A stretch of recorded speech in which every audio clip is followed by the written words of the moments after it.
morning class. Today we discuss about plaster of Paris and gypsum. ये chapter का last topic है, ये बहुत छोटा टॉपिक है। प्लास्टर ऑफ पेरिस का फार्मूला जो है CaSO4 इंटू हाफ H2O है और जिप्सम का फार्मूला CaSO4 इंटू 2H2O है। तो आप देख रहे हैं प्लास्टर ऑफ पेरिस में वाटर ऑफ क्रिस्टलाइजेशन जो है वो कितना हाफ वाटर मॉलिक्यूल है और जिप्सम में है वाटर मॉलिक्यूल ऑफ क्रिस्टलाइजेशन कितने हैं, 2 हैं। तो वाटर मॉलिक्यूल ऑफ क्रिस्टलाइजेशन 2 है और यहाँ कितना हाफ है। तो फर्स्ट पॉइंट है on heating gypsum 373 kelvin it loses water molecule and become calcium sulphate hemihydrate CaSO4 into half H2O। ये आपका जिप्सम का फार्मूला है CaSO4 dot 2H2O on heating 373 Kelvin gives out CaSO4 dot half H2O plus 3/2 H2O। ये आपका plaster of Paris है।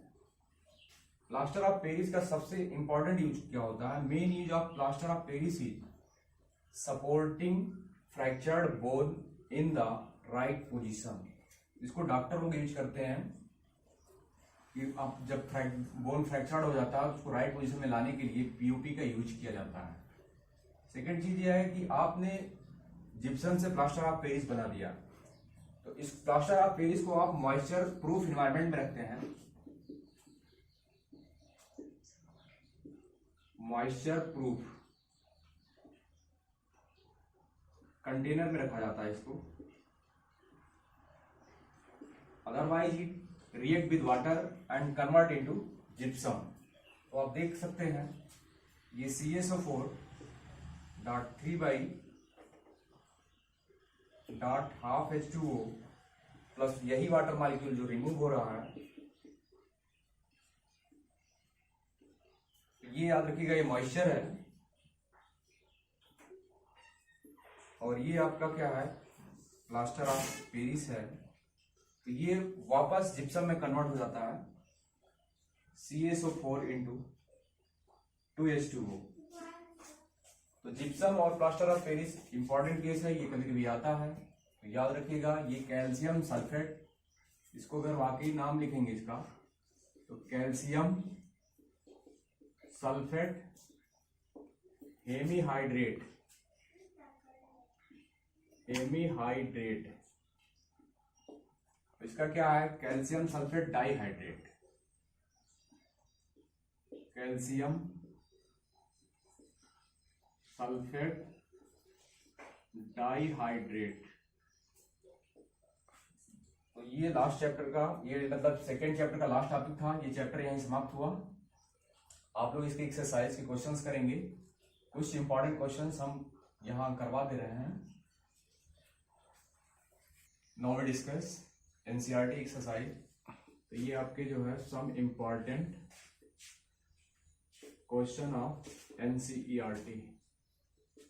तो ये कुछ इंपॉर्टेंट क्वेश्चन है NCERT के, बाकी क्वेश्चन आप सॉल्व करेंगे। पहला क्वेश्चन है ये, solution turns red litmus blue, its pH is likely to be. तो रेड लिटमस को क्या कर रहा है, ब्लू में कन्वर्ट कर रहा है। जैसे ये रेड था तो ये ब्लू में कन्वर्ट हो रहा है। तो अगर कोई चीज रेड से ब्लू में जा रही है तो जाहिर सी बात है वो क्या होगा, रेड से ब्लू में जाने का मतलब वो क्या होगा, एसिड होगा।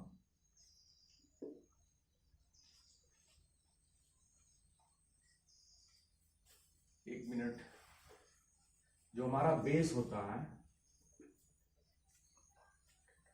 तो बेस क्या करता है, रेड लिटमस पेपर पे, जैसे हमारे पास रेड लिटमस पेपर है, रेड लिटमस पेपर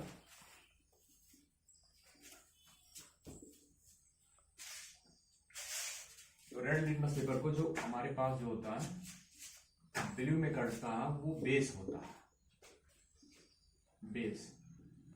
तो रेड लिटमस पेपर पे अगर आप बेस के कुछ ड्रॉप क्या करेंगे, मिलाएंगे तो वो क्या बनेगा, वो कन्वर्ट हो जाएगा ब्लू लिटमस पेपर में। तो आप ये मान के चलेंगे कि वो क्या होगा, बेस होगा। अगर बेस होगा तो उसका pH क्या होगा, 7 से ज्यादा होगा। तो ऑप्शन नंबर 1 में कम है, ये भी कम है, ये भी कम है, तो ये आपका यही जाएगा। तो याद रखिएगा जो रेड लिटमस पेपर है अगर ब्लू में कन्वर्ट हो रहा है तो वो क्या होगा, बेस होगा। नेक्स्ट क्वेश्चन है, ये भी इंपॉर्टेंट क्वेश्चन है। 10 ml ऑफ ए सोल्यूशन,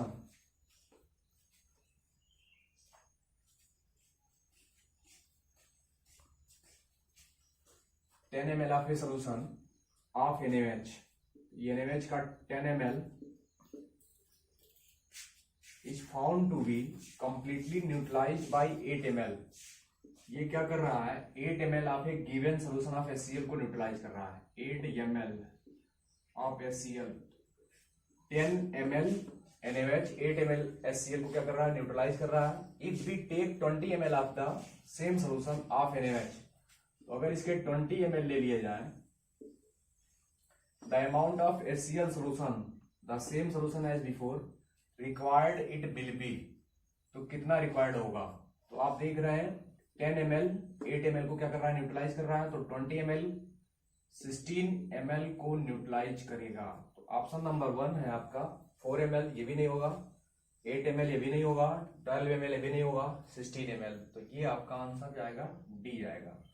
तो ऐसे भी क्वेश्चंस आएंगे, तो याद रखिएगा ये इंपॉर्टेंट क्वेश्चन है। ये बेस है और ये क्या है, एसिड है। तो एसिड बेस को न्यूट्रलाइज करने के बाद क्या बना रहा होगा, साल्ट बना रहा होगा, याद रखिएगा। तो इसका 10 ml, इसका 8, तो इसका 20, तो इसका 16 मारेंगे। नेक्स्ट क्वेश्चन है 5 solution A B C D E when tested with universal indicator showed pH as 4, 1, 11, 7 and 9 respectively. Which solution is neutral, strongly alkaline, strongly acidic, weakly acidic, weakly alkaline?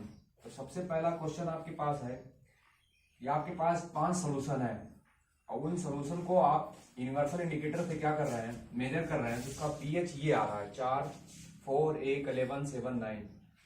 तो आपको ये बताना है कि इसमें न्यूट्रल कौन है। तो न्यूट्रल वही होगा जिसका पीएच क्या होगा, 7 होगा। तो आप ये भी जान रहे होते हैं पीएच स्केल पे पीएच अगर 7 होता है तो वो क्या होता है, न्यूट्रल। इसके बियॉन्ड जो होता है वो बेसिक होता है।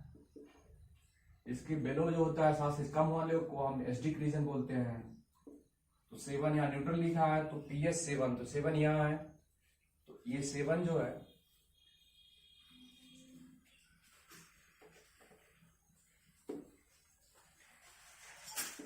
A B C D E F, ए का है 4, ये 1 है, C 11 है, D 7 है और ये 9 है।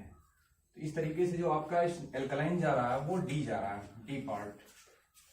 बी है स्ट्रांगली एल्कलाइन। तो स्ट्रांगली एल्कलाइन कौन होगा, आप देख रहे हैं जो 7 से बहुत ज्यादा होगा। तो आपका सी जा रहा है, तो आप सी बताएंगे। स्ट्रांगली एसिडिक है, तो स्ट्रांगली एसिडिक में आप देख रहे हैं बी आपका जा रहा है, 7 से कम बहुत कम है, तो यहाँ बी आएगा आपका। इसके बाद आपका है वीकली एसिडिक। तो वीकली एसिडिक में आप देखिए 7 से कम, 7 के पास, तो ये आपका ए आ रहा है, तो इसमें आप ए बताएंगे। उसके बाद यहाँ वीकली एल्कलाइन, तो वीकली एल्कलाइन में आपका एफ जाएगा, ये आप बताएंगे एफ। तो इस टाइप के कभी कभी क्वेश्चंस आते हैं, तो आप उसको कर लेंगे। और ये चैप्टर आपका समाप्त हो गया है। अब आप लोग अपना रिवाइज करेंगे और क्वेश्चंस करेंगे। और ये इंपॉर्टेंट क्वेश्चन थे, तो टॉपिक को जो है बहुत क्लियर कट जो है, एक टॉपिक को आपको जो भी पढ़ाया गया है उसको आप रिवाइज करेंगे। थैंक्स।